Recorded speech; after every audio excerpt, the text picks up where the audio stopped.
Mesdames et messieurs, bonjour et merci d'être venus nombreux, nombreuses à notre événement. NEC 974 tient sa 5e édition, un événement co-organisé par Solidarnum et CCEE. Vous êtes donc 270 sur 2 jours pour mener différentes réflexions, des ateliers, des tables rondes, des débats et des conférences pour répondre à la question « L'inclusion numérique, un levier économique, social et culturel ». Je vais demander au président de Solidarnum, M. Daniel Mambrive, de bien vouloir venir nous rejoindre à la tribune pour ouvrir NEC 974 de manière officielle en prenant la parole en premier. Bonjour, M. Mambrive. Est-ce que votre micro fonctionne ? Merci Brice, je crois que ça fonctionne. Donc on va ouvrir effectivement cette manifestation NEC 974 2022. Monsieur le représentant de l'État, Madame la députée, Monsieur le vice-président représentant la présidente de région, Madame la vice-présidente représentant le président du département, Madame la maire de Saint-Denis, annoncé en retard, Monsieur le vice-président représentant le président de la CINOR, Monsieur le président du Conseil de la culture, de l'éducation et de l'environnement, Monsieur le directeur régional des finances publiques de La Réunion, Monsieur le directeur général de la MEDNUM, mandaté par la mission Société numérique, Monsieur le vice-président de l'Université de La Réunion, représentant Monsieur le président, Madame la directrice de la relation client de la CGSS, mais qui vient de s'excuser, représentant le directeur régional, Mesdames et Messieurs, en vos grades et qualités. Je tiens tout d'abord à remercier Monsieur Jean-François Caranco, le ministre délégué en charge des Outre-mer, qui nous a annoncé vendredi l'attribution d'une partie du soutien tant attendu et ses vifs encouragements pour la tenue de ce numérique en commun. La Réunion, la manifestation devrait être plus belle que prévu. Je remercie dans la foulée les représentants de l'État, de La Réunion et du Conseil régional qui répondent toujours présents. Je n'oublie pas de remercier également le Conseil départemental, la CINOR, la ville de Saint-Denis qui montrent aussi leur engagement pour l'inclusion numérique de la population. Je remercie aussi le président et les membres du Conseil de la culture, de l'éducation et de l'environnement de La Réunion, partenaire de longue date de l'inclusion numérique, et j'ai plaisir à dire, avant même que ce terme ne soit inventé. À côté de ces institutionnels se trouvent des structures méritant tout autant nos remerciements pour leur accompagnement et leur participation aux travaux dès les premiers jours de l'aventure. Ce sont la SPL AFPAR, le comité Valentin Houy, l'IRSAM, Orange Réunion Mayotte, la Fondation Orange, et j'en oublie certainement d'autres qui me pardonneront. C'est un plaisir de vous retrouver toujours plus nombreux en présentiel sur ce magnifique site du MOCA, mis encore gracieusement à notre disposition, à votre disposition, par la région Réunion, que je remercie à nouveau. Nous pouvons tous ensemble nous enorgueillir de tenir cette 5e édition locale de numérique en commun, c'est-à-dire autant qu'au niveau national, nous n'avons effectué aucun raté. La phrase clé de cette année, c'est inclusion numérique, comme disait Brice, levier culturel, économique et social. Nous allons essayer d'y répondre en 2 jours qui s'annoncent intenses. Le comité de pilotage a vraiment eu du mal pour vous proposer un programme bien chargé et jugé intéressant si on croit le nombre d'inscriptions. Merci à nos confrères métropolitains, ultramarins et résidents des pays voisins qui vont participer en visioconférence ou en présentiel. Ce n'est rien à côté de NEC 2002 à Lens où 1900 personnes se voyaient proposer 18 séquences en simultané la première matinée. Un programme à nous donner le tournis. NEC Martinique début octobre montrait figure plus humaine. Notre participation à ces 2 NEC a été instructive et rassurante quant aux actions que nous menons ici. Elle a été aussi source de frustration. En métropole et aux Antilles, des collectivités s'engagent beaucoup auprès des structures de médiation. Nous avons visité un tiers-lieu de l'agglomération Lens-Liévin à faire pâlir d'envie et aussi appris la mise à disposition de 4 hectares d'un ancien hôpital au Lamentin en Martinique, sans compter tous les autres exemples fournis durant les nombreux retours d'expérience. Et très souvent, des mises à disposition sans bourse déliée pour les associations. À La Réunion, ce ne sont que de trop rares exceptions. Pascal Plantard, anthropologue des usages des technologies numériques que nous avons eu la chance de rencontrer à Fort-de-France, affirme depuis 2 ans qu'il faut mettre sur pied un véritable plan Marshall en faveur de la médiation numérique. Comment s'appellerait un tel plan en créole, M. Amchetti? Quel modèle pérenne pour l'inclusion numérique? L'équation est difficile à résoudre avec des prestations presque toujours gratuites pour les bénéficiaires et avec l'organisation actuelle du monde de l'inclusion numérique. Ce monde où les acteurs de terrain manquent cruellement de commanditaires. Ils sont trop peu nombreux à La Réunion puisque ces structures de médiation, des associations le plus souvent, ont de plus en plus de mal à boucler leur budget, dépendant trop d'aides publiques qui s'amenuisent. Des commanditaires publics et privés existent, nous les connaissons. Leur rang pourrait s'épaissir pour le bien de la population. La région, c'est le leader. La CINOR intervient à son niveau. Pôle emploi aussi s'est montré timide vers la population, mais nous montons des actions ciblées avec cette structure. Orange et Fondation Orange, pour ne citer que cela, sont assez réguliers aux côtés des structures. D'autres mettent en œuvre des actions, mais il manque de la cohérence dans tout cela, ce qui crée ou accentue les inégalités. Il nous faut rebondir. Le 28 septembre dernier, le ministre Jean-Noël Barrot annonçait à Lens le lancement de l'acte 2 de la stratégie nationale pour un numérique inclusif initiée en 2018. Doré Brias, présidente de la Mednum, que je salue au passage, a souligné la nouvelle posture plus explicite vis-à-vis des acteurs privés, en faisant remarquer qu'ils se sont fortement mobilisés pour participer à l'édition de NEC à Lens. Sans mauvais jeu de mots, nous pouvons dire que nous avons là un train de retard. Bon. L'opportunité pour le rattraper viendra peut-être de la mission confiée par l'État le 23 novembre au Hub, donc à vous et à nous.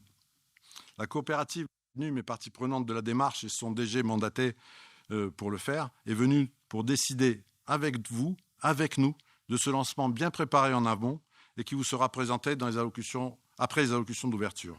Nous avons besoin des forces vives et tous les acteurs et bénéficiaires de ce territoire pour répondre à la demande dans les temps et surtout pour proposer un acte 2 qui réponde vraiment à nos attentes. Mesdames et messieurs, je ne saurais clore mon propos sans adresser aussi mes remerciements à vous tous ici présents, aux participants à distance, aux experts nationaux qui ont fait le déplacement, car je sais déjà qu'ensemble, vous échangerez et mettrez en commun des idées et des productions durant ces 2 jours.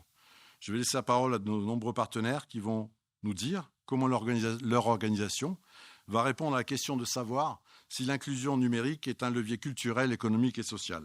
Je vous souhaite un bon NEC 974 2022. Je vous remercie. Merci, M. Mambrive.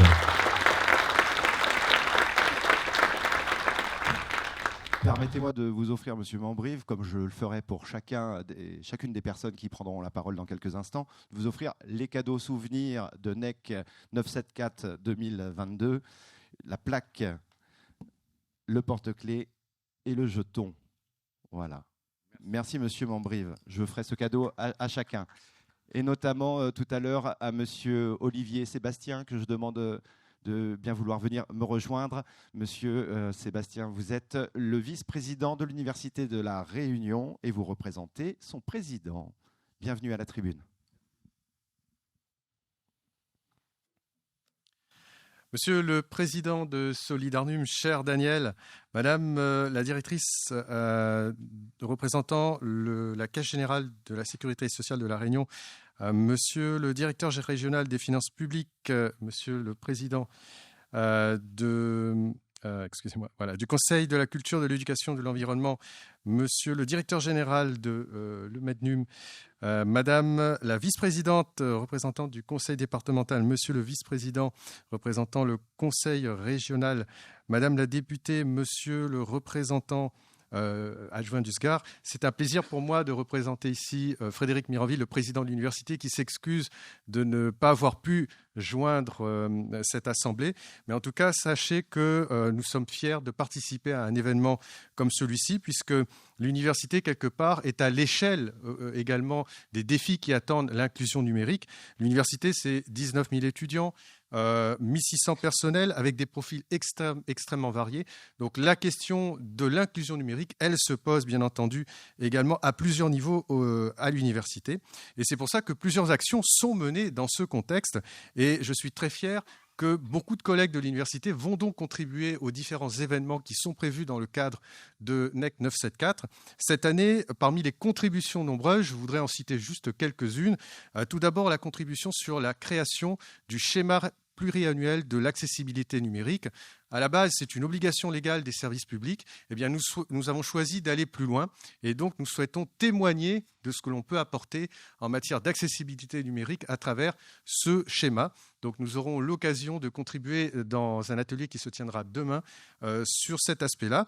Nous souhaitons contribuer également fort logiquement au niveau de la formation, puisque l'université est quand même assez connue pour cette action-là, notamment là encore au niveau de l'accessibilité numérique, où il s'agit d'allier inclusion pédagogie et innovation.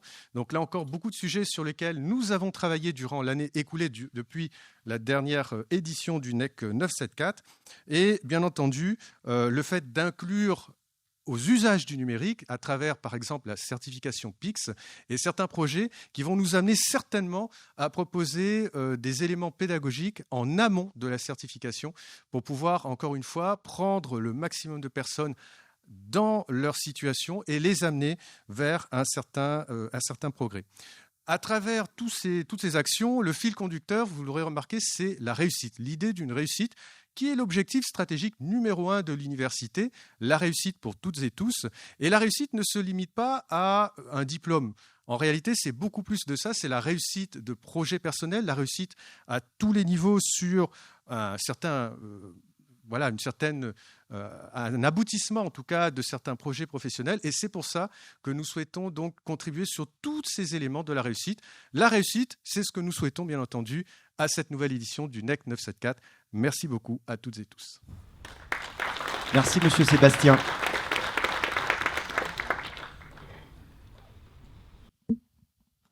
S'il vous plaît.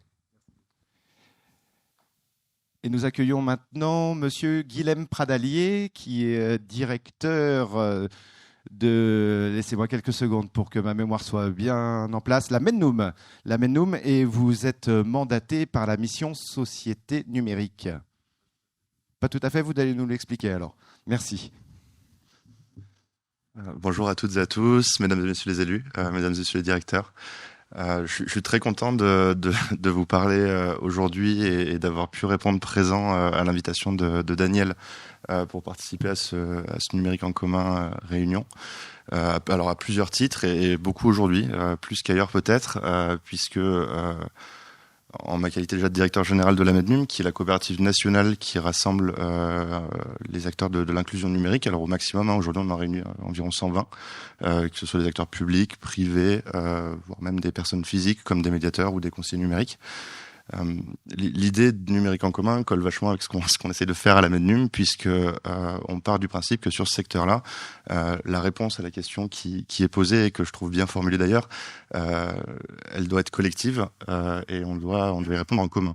En commun dans notre façon de travailler ensemble, comme c'est le cas aujourd'hui, à différents niveaux, en faisant réseau, en apprenant à se connaître, en trouvant de nouvelles synergies de façon d'amplifier ce qui se passe déjà dans les territoires. Et je vois qu'ici, il se passe beaucoup. Je peux en profiter du coup pour remercier la région et la préfecture qui je crois, sont des soutiens importants de la démarche. On essaie de faire ça nous à l'échelle nationale. On essaie par plusieurs moyens. On produit beaucoup d'outils communs, donc libres, qui peut-être vous servent déjà, j'espère vous serviront, autour de travaux sur les cartographies de territoire, des travaux sur l'identification des fragilités numériques au sein d'un territoire, voire d'un quartier, pour l'accueil des réfugiés. Enfin, on a beaucoup de sujets de ce type-là qu'on travaille en commun avec des sociétaires de partout en France, et notamment les hubs inclusion numérique. Un des autres sujets qu'on traite, et c'est la deuxième raison pour laquelle je suis très heureux d'être là aujourd'hui, c'est qu'on a décidé avec l'ANCT, donc l'Agence nationale de la cohésion des territoires, de co-organiser déjà depuis plusieurs années, 5, disait Daniel, et d'ailleurs je prends le profit pour souligner que c'est la 5e fois qu'il se produit à La Réunion, et je crois que vous êtes les seuls localement sur tout le territoire à l'avoir organisé aussi 5 fois comme le national. Et cette démarche compte beaucoup pour nous, beaucoup parce que au national, et on l'a vu à Lens, elle permet de dynamiser énormément de choses, d'ouvrir ce secteur au-delà de tous ces enjeux, à l'éducation, à la santé, à la culture, à l'emploi évidemment, mais aussi à d'autres thématiques, mais aussi parce que du coup, elle contribue à une mise en réseau de ces acteurs-là par l'intermédiaire de NEC locaux dans les territoires. Tous sont vraiment passionnants. Je finirai du coup avec le dernier titre pour lequel je suis heureux d'être là aujourd'hui, et c'est un peu particulier, mais je vous en reparlerai tout à l'heure. La MEDNUM a été désignée par Jean-Noël Barrot, le ministre délégué chargé des télécommunications et du numérique, de tenir le rôle de rapporteur général sur un dispositif qui s'appelle le Conseil national de la refondation, et donc plus particulièrement sur un axe numérique qui sera développé. Je vous l'expliquerai tout à l'heure, et vous verrez que je pense que ça alimentera vos travaux pendant ces 2 jours. Donc bon NEC aussi à tous, et encore merci à tous pour votre participation, et aux élus, aux directions, aux opérateurs du territoire pour leur soutien. Merci. Merci Monsieur Pradalier.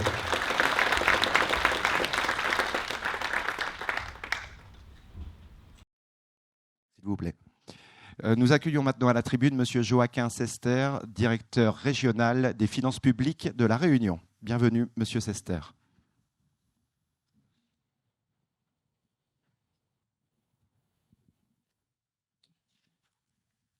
Bien, mesdames, messieurs, monsieur le président, j'ai entendu hier que nous avions 5 minutes et qu'il fallait nous dépêcher. Alors, je saluerai effectivement les personnes que mes précédents orateurs ont saluées. Je ferai cette économie déjà parce qu'effectivement, j'ai un message à passer.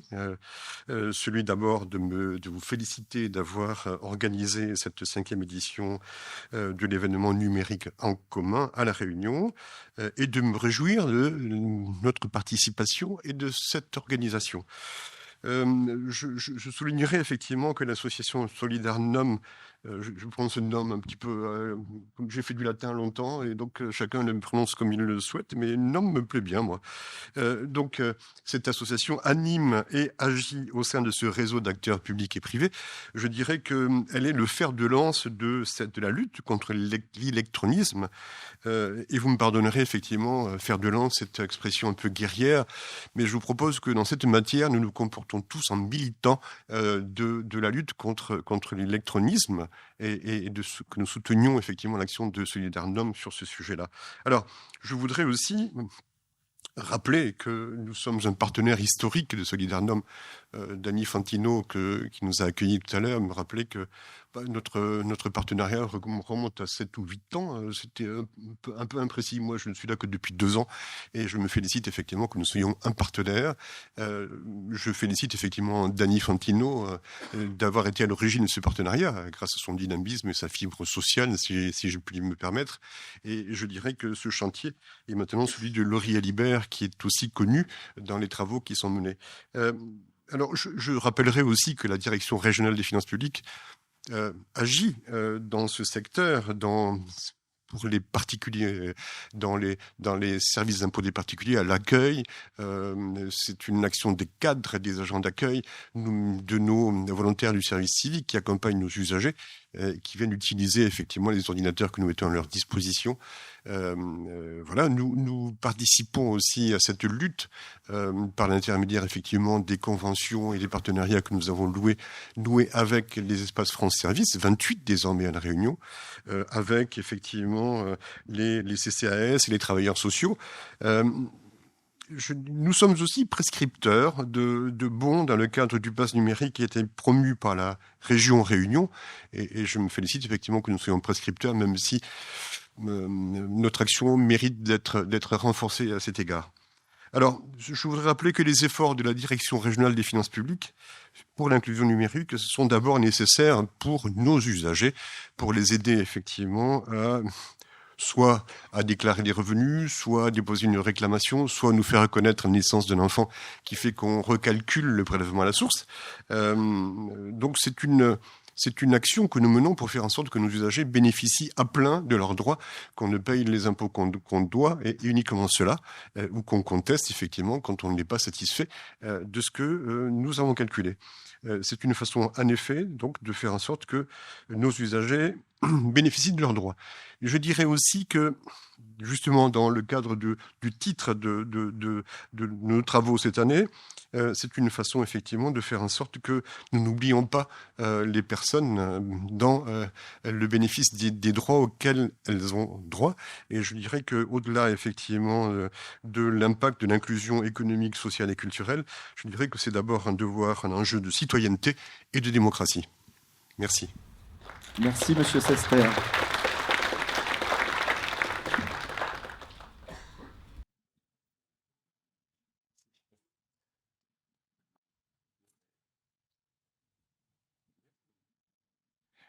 Accueillons à la tribune Monsieur Roger Ramchetti, président du CCEE, du Conseil de la culture, de l'éducation et de l'environnement.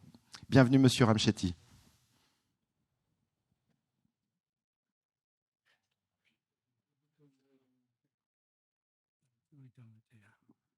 C'est pas bon d'être trop petit, hein. Donc ça va, il faut régler le micro. Bien. Comme Daniel a déjà fait traduction en créole, m'a dit aussi, hein. Mesdames, Messieurs la société, bonjour à toutes. On commence comme ça, hein. Et tout le monde y comprend. Et puis, comme dit en bon français, Mesdames, Messieurs, en vos grades d'égalité, bonjour à tous. C'est un plaisir pour moi. Tout le monde ne comprend pas créole là-dedans, peut-être, hein? Bravo, non? S'il peut arriver. Donc, simplement pour dire que c'est un plaisir pour nous d'accompagner le Conseil de la culture, de l'éducation et de l'environnement, d'accompagner donc Solidarnum. C'est bien ça, Daniel, solidarité numérique. Mais il fait joli, il parle latin parfois. Donc, en fait, c'est un compagnonnage qui date depuis les universités de la communication, début des années 90, mais sur d'autres thèmes, mais avec des mots différents, mais ça continue en quelque sorte. À cette époque-là, on était plus dans les débats contradictoires et vraiment avec beaucoup de confrontation, dans le bon sens du terme. Ce sont des choses qui existaient. Aujourd'hui, un table ronde un peu plus doux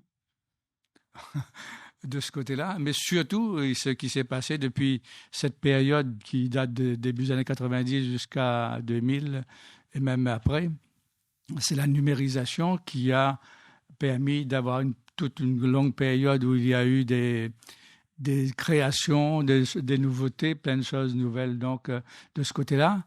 Et alors qu'aujourd'hui, on est plus dans l'innovation, notamment, on essaie de faire en sorte qu'une technique ou une technologie qui a été trouvée puisse avoir un usage différent, une utilité différente. Ça, et puis surtout, à se poser la question toujours, elle peut. Je me mettrai à côté. Voilà. C'est surtout faire en sorte que ces technologies servent à quelque chose dans la société. Et ça doit répondre à la question qui est là-dessus, l'inclusion numérique. Est-ce que c'est un levier culturel, économique et social?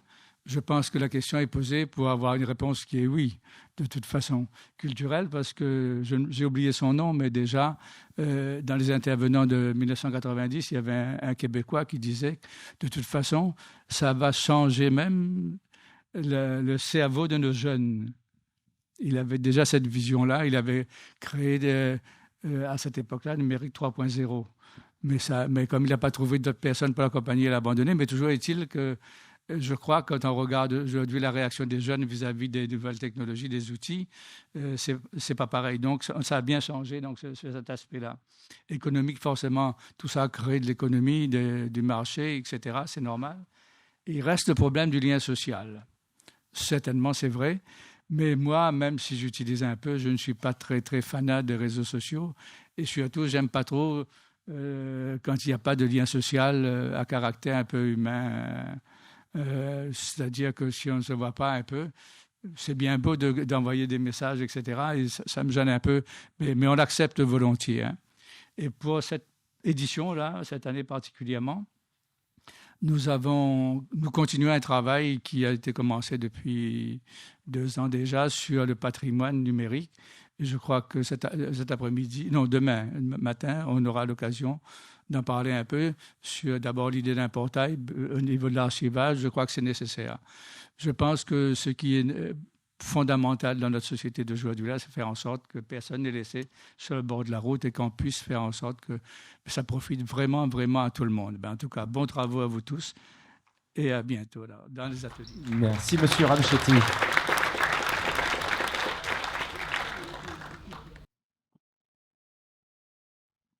Accueillons Monsieur Herman Sambenoum. Vous êtes vice-président de la CINOR et vous représentez Monsieur le Président.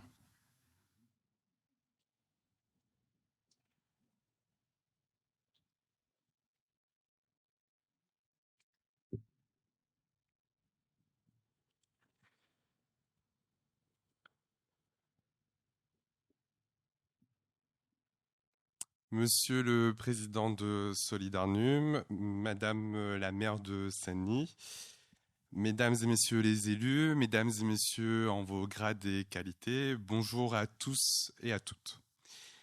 La société rionnnaise ne cesse d'évoluer sous l'effet de grandes mutations mondiales. La digitalisation de notre société fait partie de ces changements majeurs qui impactent aujourd'hui le quotidien de nos administrés.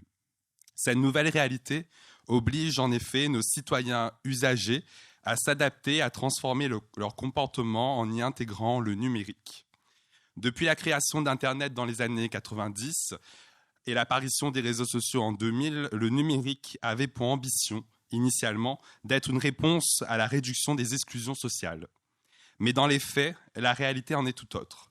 La maîtrise des outils numériques diverge d'un administré à l'autre, conduisant ainsi à l'apparition d'inégalités. Nous sommes très loin des promesses qu'arborait cette innovation technologique il y a 20-30 ans de cela. Les inégalités numériques viennent donc complexifier notre tâche, elles intensifient, creusent les inégalités sociales. Nous parlons aujourd'hui de fracture numérique, dont l'une des causes principales est l'accès aux équipements et à infrastructures numériques. Mais la problématique économique d'accessibilité n'est pas suffisante pour expliquer à elle seule les inégalités numériques. Pour appréhender ce sujet au mieux, il nous faut prendre également en considération des facteurs intrinsèques, tels que les ressources cognitives, les compétences numériques ou encore le capital social et culturel de l'individu. Nous devons, afin de trouver les solutions les plus adaptées, les plus adéquates, avoir cette approche globale et non restrictive. Confrontés à cette transition numérique en œuvre depuis plusieurs années et qui s'intensifie de jour en jour, l'inclusion numérique apparaît ainsi au cœur des réflexions stratégiques des organisations. C'est un sujet majeur et transversal. Nous pouvons donc nous interroger sur deux problématiques. Comment proposer des parcours numériques qui permettent à tous les usagers de participer? Comment accompagner les différents profils d'usagers dans leurs utilisations du numérique?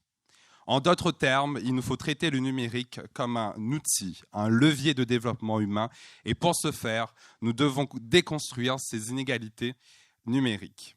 À l'ACINOR, nous avons intégré dans nos politiques d'action cette dimension de l'inclusion numérique. Un des premiers axes a été la mise en place de maisons de services au public, MSAP, devenues ensuite France Service. Ces lieux regroupent les prestations de grands opérateurs tels que la CGSS, avec l'assurance vieillesse, la MSA, Sécurité sociale, l'assurance maladie ou encore la CAF, les finances publiques, le Pôle emploi, la CEDAD ou encore la Poste. Nos administrations se sont digitalisées, laissant certains de nos administrés démunis face à ces nouveaux outils. Face à un écran d'ordinateur, nous ne sommes pas tous et toutes armés de la même manière. Il est donc important de les accompagner pour qu'ils puissent bénéficier au mieux des différentes prestations, services qui leur est dû. D'où l'importance de ces maisons France Service. Notre territoire nord est donc doté de 3 maisons France Service, l'une située au Brûlé, à Saint-Denis, à Beauséjour, à Sainte-Marie et le dernier arrivé au village des Prés à Sainte-Suzanne. La CINOR a également initié un France Service mobile, Zot Camion numérique, mis en œuvre par l'association Solidarnum au travers d'une convention de partenariat. Une autre initiative France Service mobile associative cette fois-ci est portée par l'association Ladrieux. Ces différentes structures, au travers des conseillers France Service, qui en sont les animateurs, apportent à la population un accueil de proximité et de premier niveau qui est aussi constitué d'un accompagnement numérique permettant de faire avec les personnes qui le sollicitent et de les mener peu à peu à l'autonomie. Le réseau de lecture publique du territoire compte également un conseiller numérique, de même qu'en interne, le service de gestion de relations citoyennes avec la volonté pour la CIMOR de lutter contre l'illectronisme, y compris dans ses murs, au sein de son propre personnel. En d'autres termes, il s'agit pour les organisations, cela est particulièrement vrai pour l'administration publique et les collectivités, du fait des mesures de modernisation portées par l'action publique, avec le plan de modernisation de l'administration initié par l'État, d'intégrer le numérique à leur offre tout en considérant les rapports ambivalents des usagers face à cet outil. Réfléchir à des stratégies d'inclusion numérique transversales qui tiennent compte des caractéristiques technologiques, des infrastructures, mais également des caractéristiques comportementales individuelles et situationnelles des rayonnés et des rayonnaises. Apporter les compétences cognitives et les connaissances nécessaires à cet objectif d'inclusion numérique, accompagner les publics pour leur faire percevoir la nécessité, l'intérêt et l'utilité à utiliser le numérique, leur garantir de compter sur un support social en cas de difficulté. C'est ce qui me semble être au cœur de la démarche initiée par ce NEC 974. L'inclusion numérique est un moyen permettant, via l'usage du numérique, d'atteindre l'inclusion sociale. L'inclusion du numérique doit être un outil au service de cette inclusion sociale.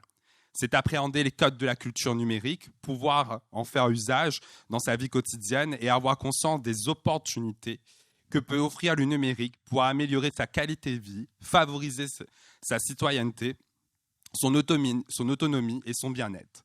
Nous devons être acteurs et maîtres du numérique et non pas le subir. À l'heure de la rédaction de la nouvelle mouture du schéma régional de développement économique, de l'innovation et de l'internationalisation, la SRDE2I, et du conventionnement à venir entre les intercommunalités et de la région, chef de file de ce schéma, il serait peut-être intéressant de voir l'inclusion numérique devenir l'un des axes de conventionnement, un levier à part entière et transversal de développement pour un meilleur épanouissement de nos administrés acteurs du territoire. J'aimerais conclure mon propos avec une citation. « L'Internet est compris ainsi comme un instrument d'humanisation de la société, comme une passerelle de développement. » Alain Kiyindou, maître de conférences en sciences de l'information et de la communication, à nous maintenant d'œuvrer pour que le numérique devienne un levier au service de nos territoires. Merci. Merci, Monsieur Sambenoum.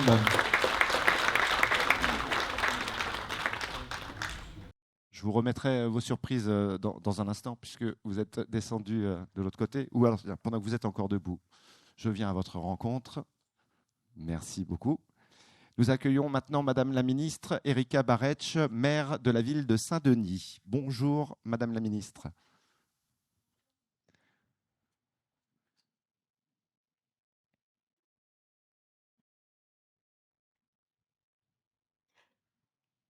Et grand président de la CINOR. Monsieur le représentant du préfet, monsieur le représentant de la présidente du conseil régional, madame la représentante du président du conseil départemental, monsieur le représentant du président de la CINOR, monsieur le président du CCEE, mesdames et messieurs en vos fonctions et qualités, mesdames et messieurs, chers amis, d'abord, merci pour cette invitation, pour cette rencontre qui est ultra nécessaire parce que nous sommes sur un sujet qui est toujours, qui est souvent ambivalent, c'est-à-dire qu'on a un désir du numérique et dans le même temps, on sait que ça ne se décrète pas et ça doit s'accompagner. C'est un travail que vous faites les uns et les autres de façon volontariste depuis maintenant de nombreuses années, Arman l'a dit, depuis de nombreuses années, sur un territoire qui a des atouts, mais qui a aussi quelques grandes difficultés, des difficultés d'insertion sociale, des difficultés d'exclusion. Enfin, vous connaissez les chiffres mieux que moi. Et ce territoire a aussi, bien sûr, soif de modernité et de progrès. Et les questions qui se posent pour nous, en tout cas, je prends ma casquette de maire, pour nous, c'est de dire comment est-ce qu'on peut inscrire chacune et chacun de nos concitoyens sur les territoires donnés dans cette liberté qu'offre le numérique. Dans l'absolu, c'est un outil de liberté parce qu'on peut surfer, trouver les informations, même accéder à tous les droits puisqu'il suffit d'ouvrir son ordinateur, aller sur telle ou telle offre. C'est un outil d'enrichissement, c'est un outil qui permet de créer, d'innover. Bref, posé comme cela, on ne peut qu'être en désir de numérique. Mais la grande majorité de nos concitoyens, pour que cette réalité ou cette promesse du numérique puisse être réalité pour le plus grand nombre, a besoin d'avoir des dispositifs d'accompagnement. Lorsque j'étais députée sur le mandat de 2012, nous avions, avec le tissu économique, participé à cette labellisation et cet accompagnement French Tech, qui, je crois, a été un outil à effet levier pour le territoire réunionnais. Et nous avons des partenariats aujourd'hui et maintenant avec ma casquette de maire, par exemple Solidarnom, pour aller dans les quartiers au plus près et faire cette éducation numérique pour le plus grand nombre des concitoyens et des concitoyennes du territoire. Donc, cette ambivalence, ce désir et en même temps cette peur, cette envie et ce souhait s'accompagnent. Et c'est toutes les politiques publiques que nous pouvons tous mettre en œuvre, la région, le département, les villes, les intercommunalités. Je pense qu'il ne faut vraiment pas perdre le fil de cette absolue nécessité si on ne veut pas perdre encore et encore le plus grand nombre.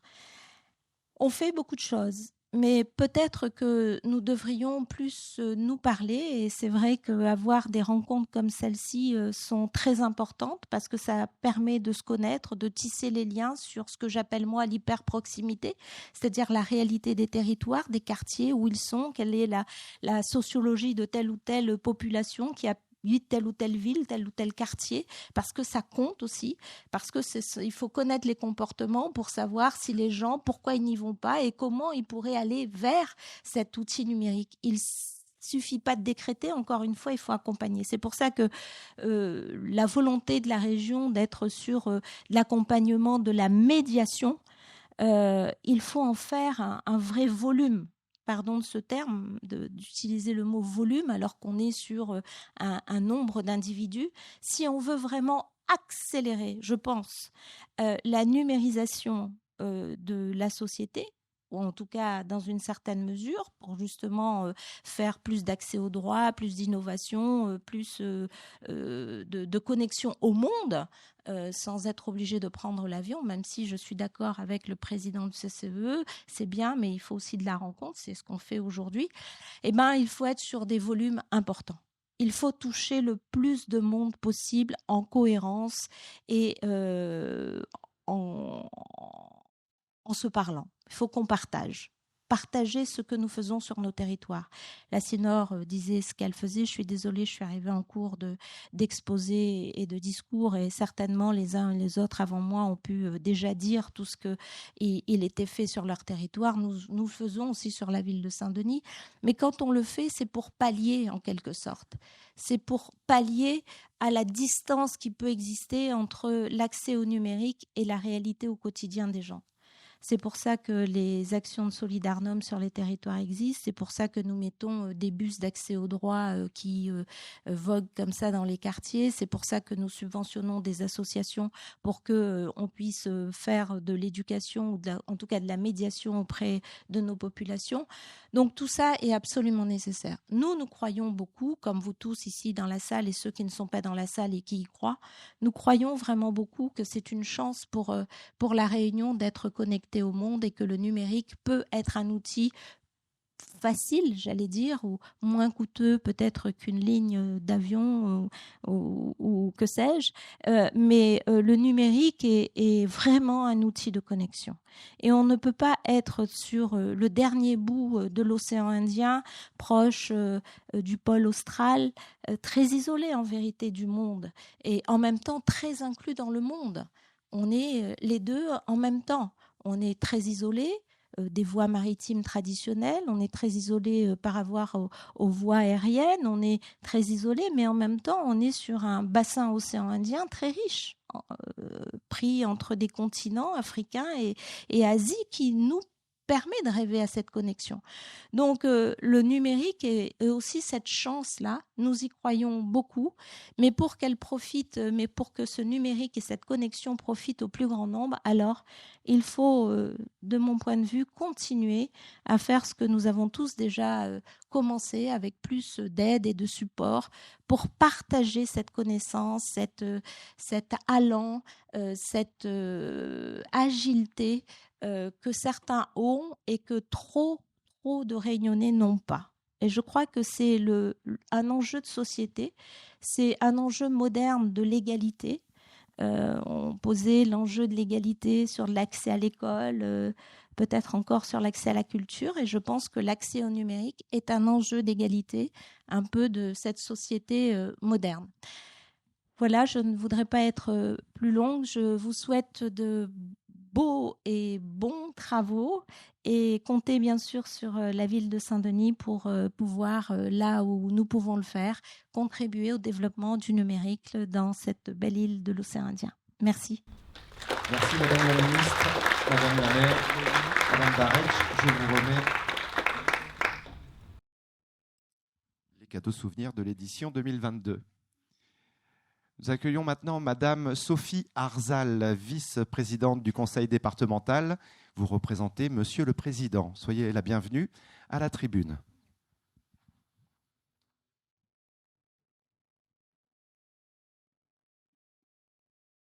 Monsieur le représentant de l'État, Madame la députée, Monsieur le vice-président de la région, représentant Madame Huguette Bello, présidente, Madame la maire de Saint-Denis, Monsieur le président de Solidarnum, Mesdames, Messieurs, en vos grades et qualités, vous dire tout d'abord que je suis ravie d'être avec vous cet après-midi pour l'ouverture de cette 5e édition du numérique en commun qui porte cette année sur l'inclusion numérique comme levier culturel, économique et social.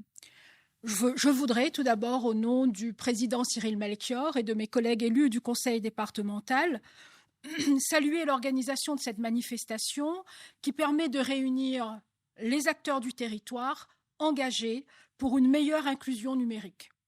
Je voudrais tout particulièrement souligner votre engagement, Monsieur le Président, cher Daniel Mambrive, dans ce domaine, et ce sont les mots qui sont dits par Cyril Melchior, dont je ne fais que le relais. C'est important que vous l'entendiez. Vous avez indéniablement accompagné le développement du numérique sur le territoire, loin d'en faire un outil d'élite. Vous vous êtes toujours dévoué pour sa vulgarisation, pour son accessibilité le plus large possible, afin de favoriser une inclusion numérique pleine et entière. Votre engagement est exemplaire, autant qu'il doit toutes et tous nous inspirer et surtout nous inciter à agir. Ces rencontres sont donc l'occasion pour les collectivités, en lien avec les entreprises et le tissu associatif, de mener une réflexion commune autour de cet enjeu du présent et de l'avenir. Et vous l'avez si bien dit, Madame la maire. Le département que je représente y porte d'ailleurs un intérêt grandissant qui se traduit par des mesures concrètes dans un grand nombre de nos politiques publiques. À commencer par l'éducation, où nous portons un ambitieux plan numérique collège qui vise à développer la fibre dans tous les établissements de l'île, tout en facilitant l'accès des collégiens aux outils numériques, cela notamment pour lutter contre les situations de rupture, comme nous avons pu être témoins durant la crise sanitaire. Ce plan numérique vise surtout à accompagner la lutte contre le décrochage scolaire en mettant tous les outils les plus innovants au service de la réussite de nos marmailles. Dans le domaine social, le numérique prend aussi une place de plus en plus importante. Les procédures dématérialisées se multiplient et nous le saluons, tant elles contribuent à développer une nouvelle forme de proximité et à améliorer l'impact sur l'environnement avec moins de déplacements et moins d'utilisation du papier. Mais le revers de la médaille, c'est que le numérique a aussi été source d'exclusion, avec des familles qui n'ont pas d'accès au numérique ou encore à ces publics, en particulier les personnes âgées qui n'ont pas la maîtrise de ces outils. Conscient de ces enjeux, le département a inscrit au cœur de ses priorités de mandature un important volet de lutte contre l'électronisme et l'innumérisme, hissé au même rang que la lutte contre l'illettrisme. Outre l'accompagnement des familles au sein de l'école des parents, la collectivité souhaite aussi proposer aux personnes âgées des ateliers d'initiation au numérique. Des partenariats seront prochainement noués, notamment avec les clubs de 3e âge, pour co-construire des outils et lieux de mise en pratique de cette ambition. Je terminerai en évoquant 2 actions clés du Conseil départemental en faveur d'une meilleure inclusion numérique. D'abord, une inclusion administrative en développant les outils pratiques, dématérialisés, assurant le suivi et le remplissage des demandes en ligne. Un accent particulier sera bien sûr mis en matière d'accessibilité des personnes porteuses ou en situation de handicap. Le numérique favorise aussi l'inclusion culturelle, permettant d'ouvrir l'accès à certaines de nos ressources au grand public, en particulier ceux de la Réunion et des pays de la zone, à travers l'iconothèque historique de l'océan Indien. Cette formidable banque d'images est le témoignage vivant et vivace de notre histoire, de notre peuplement et de la culture que nous avons en partage avec nos amis de la zone. L'iconothèque historique de l'océan Indien participe à sa manière à l'inclusion numérique des Réunionnais en proposant cette porte ouverte sur le passé et sur le monde. Mesdames, Messieurs, à travers toutes ces actions départementales, notre ambition est de ne laisser personne au bord du chemin et de contribuer toujours et encore plus à ce que la population réunionnaise puisse davantage maîtriser ces outils qui sont véritablement vecteurs de progrès, d'inclusion sociale, d'épanouissement individuel et collectif. Merci à vous, chers partenaires, de permettre que ces travaux, que ces journées puissent se réaliser. Et je vous souhaite, mais aussi je nous souhaite donc de très bons travaux. Merci. Merci, Madame Arzal.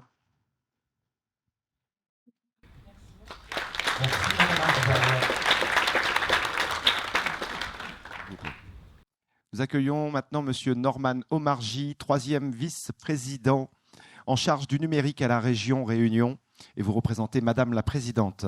Bienvenue.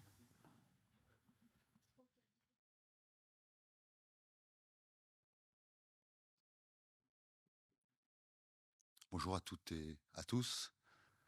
Mesdames et messieurs, en vos fonctions et qualités, c'est un honneur pour moi d'être présent ici parmi vous dans ce beau lieu qui est le MOCA, mais on me dit en effet qu'il y a des difficultés de réseau dans cette enceinte qu'il faudra résoudre très rapidement. Ce n'est pas par hasard que la région Réunion a fait le choix de considérer une délégation chargée du désenclavement aérien, maritime et numérique. Et c'est l'occasion pour moi de vous apporter les plus chaleureuses salutations de la présidente de région et des conseillers régionaux. Le désenclavement numérique de notre territoire, il passe évidemment par les réseaux, et je salue le partenariat d'Orange avec l'organisation de cet événement, et sur la disposition du réseau, nous travaillons et avançons. Mais ce désenclavement, c'est aussi, au-delà du territoire, celui de la population réunionnaise, car nous considérons le désenclavement numérique comme un aboutissement par non seulement l'accès, mais par la maîtrise de l'outil numérique. C'est dire l'ampleur de la tâche qui nous réunit tous. Quand on évoque en effet l'électronisme, on évoque aussi l'illettrisme, et on a un chiffre qui est assez hallucinant, de 116 000 personnes touchées par ce fléau, et au-delà de ça, un jeune sur 7 qui se retrouve en difficulté par rapport à ça. Et nous avons vocation à combattre cette fracture numérique. Nous pouvons être un des territoires les mieux connectés de France, amener comme nous le faisons la fibre à Salazie ou dans les Hauts-de-Saint-Louis, tant que, comme le mesure l'INSEE en 2017, près d'un Réunionnais sur 4 est en difficulté avec les ordinateurs. Nous ne pouvons nous estimer satisfaits. À la région Réunion, nous refusons cette nouvelle forme d'exclusion. Notre rôle, c'est de tout faire pour que la population ne se sente pas exclue du numérique. Et je crois, et je vous le dis, nous devons faire mieux et nous devons faire plus, et nous ne devons pas considérer le numérique sous le prisme uniquement de l'économie numérique. Pour l'inclusion numérique, notre stratégie repose sur un triptyque: former, accompagner, équiper.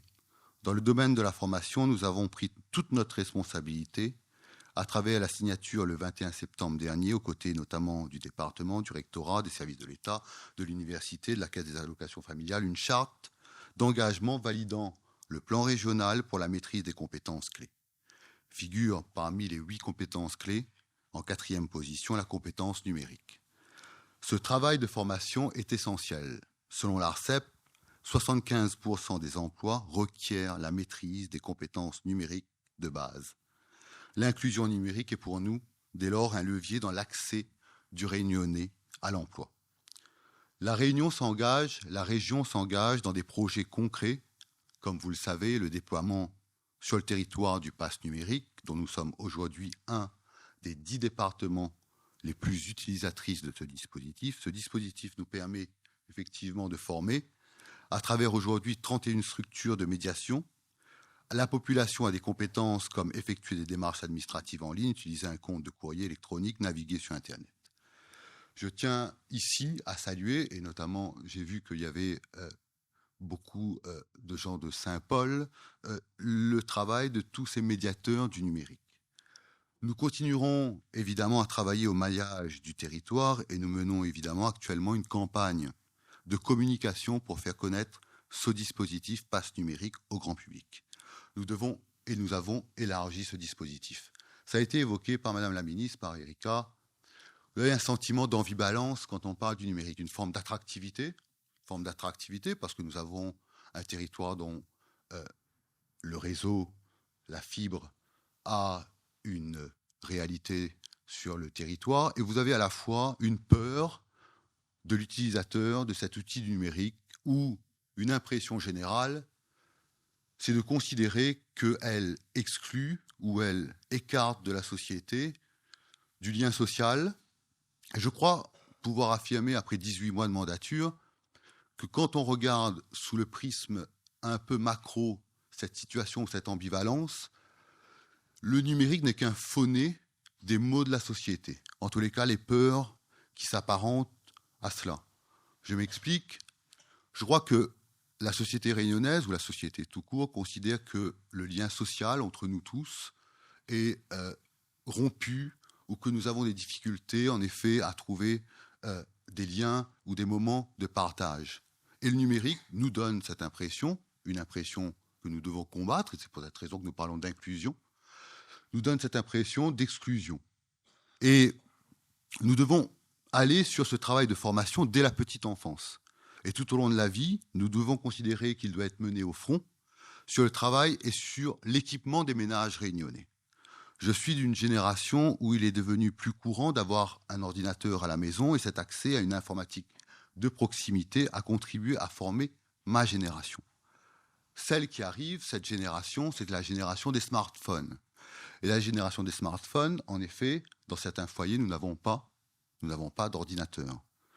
Et l'utilisation de ce smartphone, on devient des usagers d'applications et on n'apprend pas à se servir de traitement de texte, d'un tableur ou un certain nombre de choses comme cela qui sont indispensables, en effet, à ce que nous appelons ici l'outil numérique.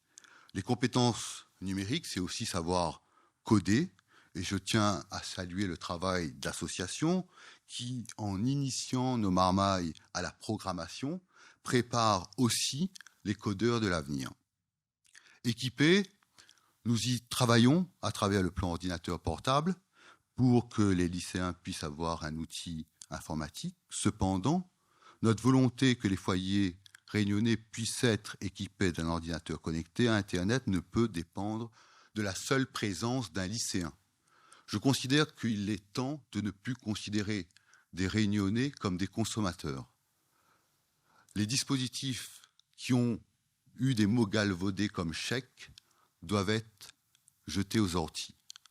Considérer les Réunionnais comme des consommateurs, c'est inacceptable. C'est considérer à un moment donné que nous ne sommes pas des citoyens, alors que nous avons ici une notion d'usager. Et ça a son importance et ça a une réalité sur le territoire.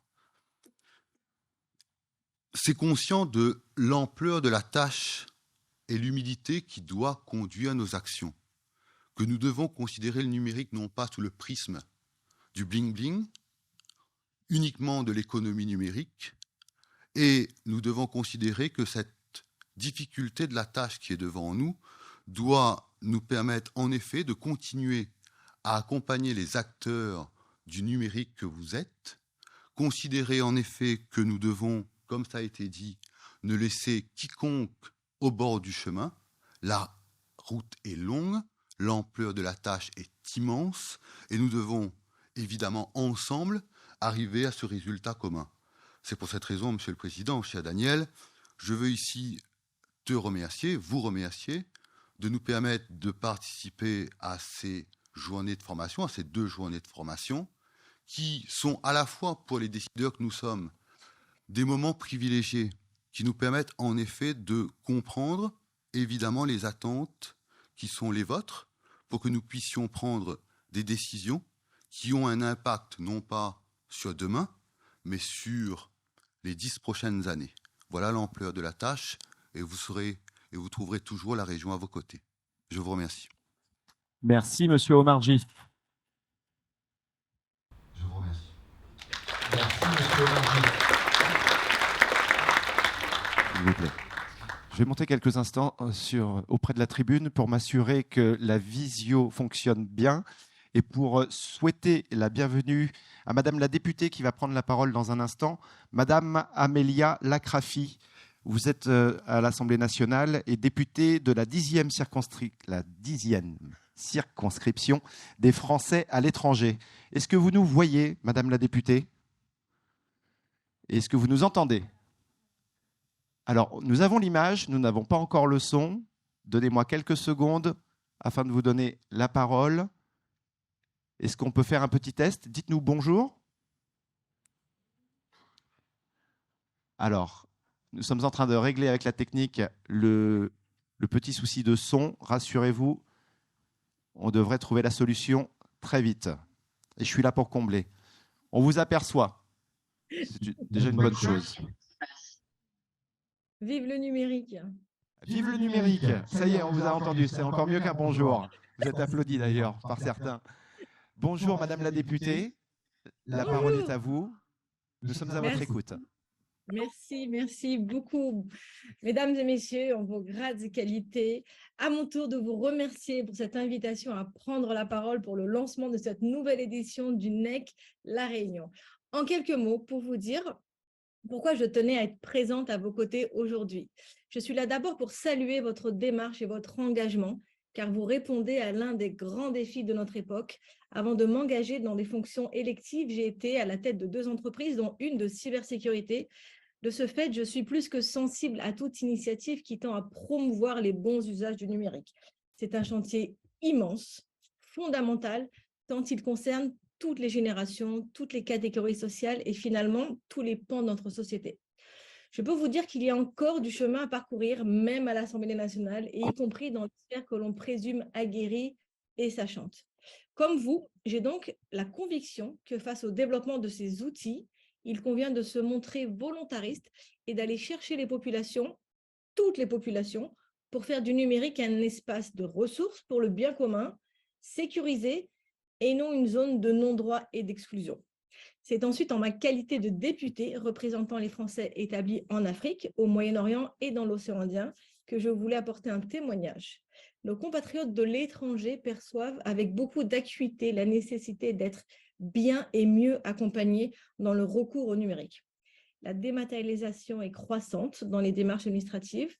Oui, c'est une aubaine pour beaucoup d'entre eux, mais elle peut aussi, pour d'autres, être un véritable calvaire, soit parce qu'ils ne se sentent pas aptes à faire les démarches, soit parce qu'ils n'ont pas de connexion, soit parce que l'accès à certaines formalités n'a pas été calibré pour permettre qu'on soit résident étranger sans avoir une adresse en France. Le risque derrière tout ça, quel est-il? Eh bien, tout simplement la multiplication des situations de rupture de droit et par voie de conséquence de précarisation des populations les plus éloignées du numérique. Et je le dis souvent à nos ministres compétents sur ces questions, simplifier par la voie du numérique, c'est très bien, évidemment, mais n'oublions pas d'accompagner le changement partout, y compris pour nos Français de l'étranger, qui ne sont pas tous des nantis ultra connectés, bien au contraire. Donc, je me réjouis vraiment que l'on puisse parler aujourd'hui de coopération régionale pour l'inclusion numérique C'est un très, très beau projet qui est en cours de construction pour les Français de l'étranger, enfin, notamment pour commencer les Français de Maurice, porté lui aussi par le secteur associatif que je salue et par des compatriotes très engagés comme Marcel Misselin qui est présent aujourd'hui. Et je fonde beaucoup d'espoir sur cette initiative parce qu'elle est urgente et il est très urgent qu'on puisse multiplier ces initiatives dans tous les pays où résident des Français. Je vous remercie beaucoup pour votre attention et vous souhaite d'excellents débats riches et constructifs. Merci Madame la députée, merci Madame Lacrafi. Je vous invite à rester avec nous quelques instants, puisque juste après la prochaine allocution, sur les membres de la photo souvenir que nous allons faire. Restez avec nous quelques minutes, s'il vous plaît.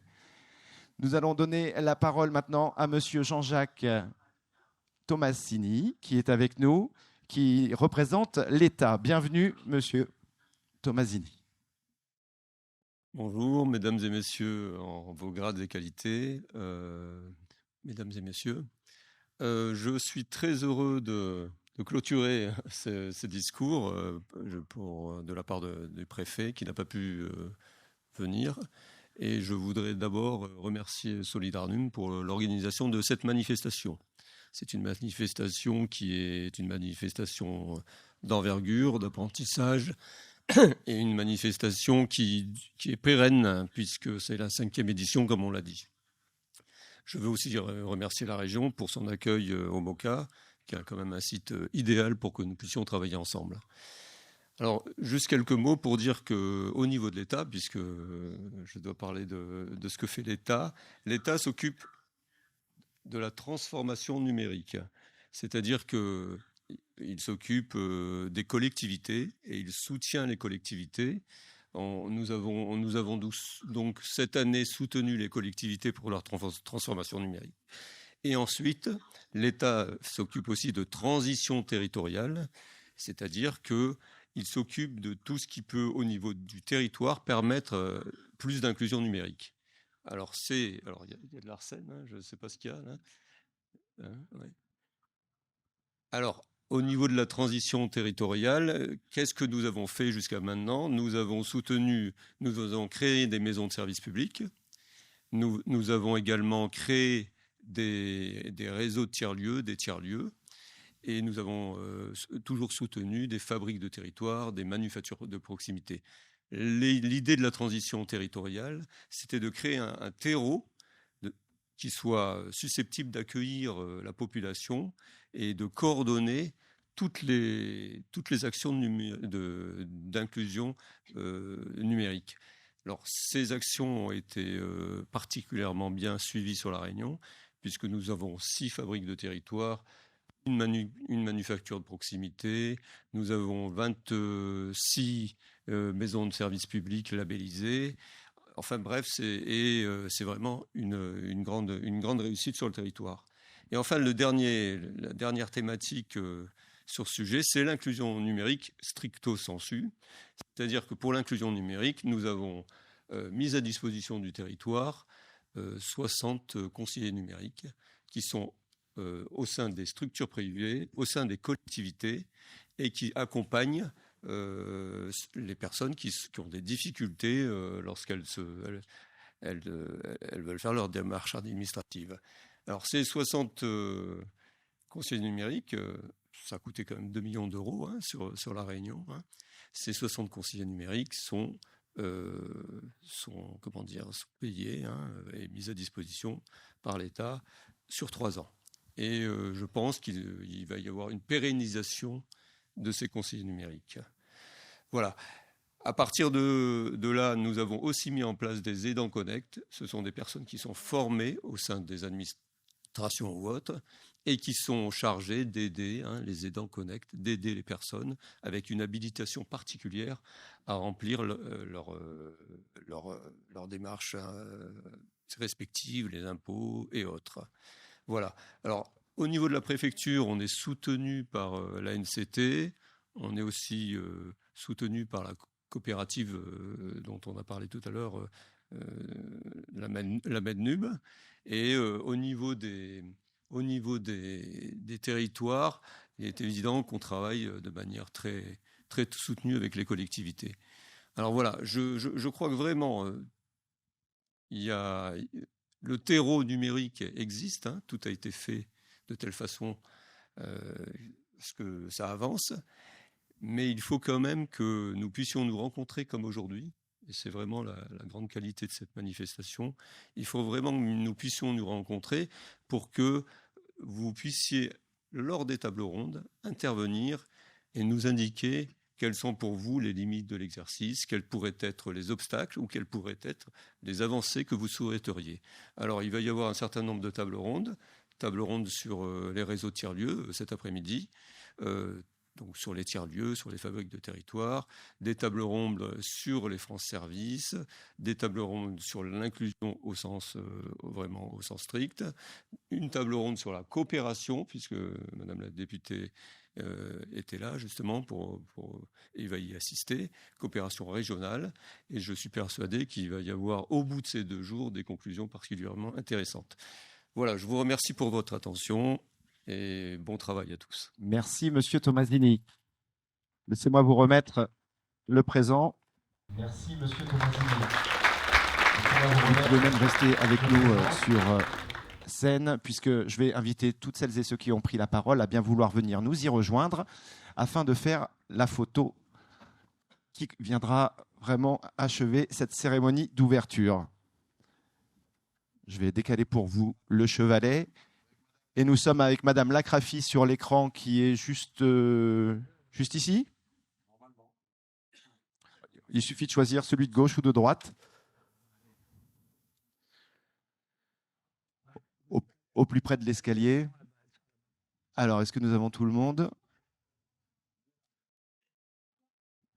Vous êtes sur notre écran, Madame Lacrafi, si vous nous entendez. Vous êtes déjà souriante, sinon j'allais vous inviter à l'être au moment où nos photographes, parce qu'ils sont plusieurs, déclencheront les photos. C'est déjà le moment pour tout le monde de sourire. Et le meilleur moyen de les aider à le faire, encore qu'ils n'ont pas vraiment besoin, c'est de les applaudir et les remercier pour leurs différentes allocutions. NEC 974 est officiellement ouvert.